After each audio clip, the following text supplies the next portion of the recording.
Bonsoir. Bon, bah moi je vais vous parler de ma bite. Il y en a qui sont contentes là. Non, je déconne, je vais vous parler de la Bretagne. Moins bien.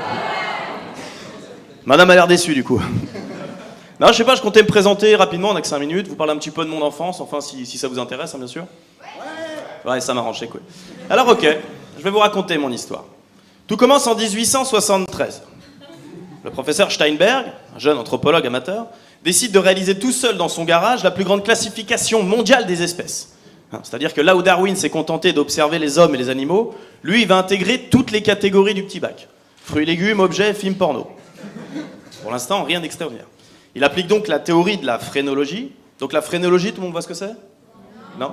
C'était une science très à la mode à la fin du 19e siècle, qui prétendait pouvoir déterminer l'intellect d'un être humain en fonction des différentes bosses de son crâne.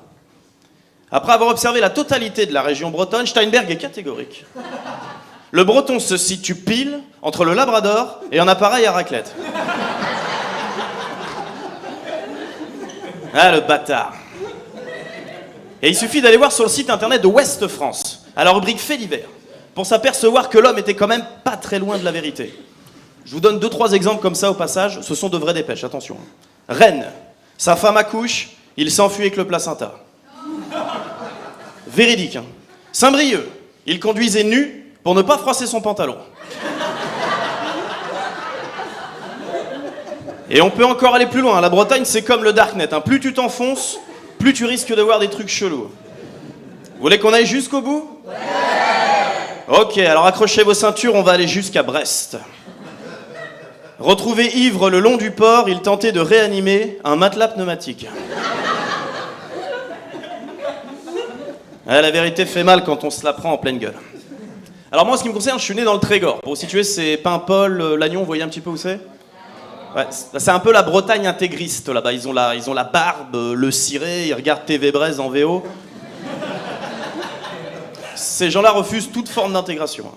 Mais j'ai grandi dans le pays de Saint-Malo. Hein. Plus, là, on est plus côté France, hein, dans un petit village d'une centaine d'habitants. Alors c'est simple, dans mon école, il y avait une classe. Hein, c'était une sorte de CP terminal S. Où l'instituteur était aussi arbitre de touche le dimanche. Il avait divisé notre classe en 3 groupes. Il y avait les garçons, les filles et les remplaçants. Tous les brouillons de Dame Nature, quoi. Tout ce qui est les cotorep, les communistes, les Nantais. Nous, on n'en avait qu'un dans la classe, mais il cumulait les 3. On l'appelait carton plein.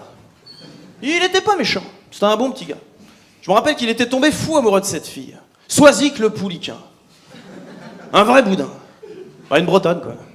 Il avait voulu l'impressionner en lui dessinant un immense cœur sur le mur de l'école. Mais uniquement avec sa bite. Sur le papier, l'idée était géniale. On se disait, si le mec réussit ça, eh oh, il va pécho toutes les gonzesses. Malheureusement, les murs étaient tant crépis. Il s'est rayé le casque au premier coup de pinceau et on l'a plus jamais revu. Si, je crois qu'il a fait un peu de foot par la suite. Johan Gourcuff, je sais pas si vous connaissez. Bon, il joue au Stade Rennais, il a raté sa carrière. Enfin bref, moi j'ai eu mon bac S, option Bignou, et c'est cette même année où j'ai quitté la Bretagne pour commencer mes études et rejoindre la capitale. Je n'avais que 28 ans. Un gamin qui se faisait tout le temps emmerder là sur les bancs de l'université. Mais c'est la galette saucisse.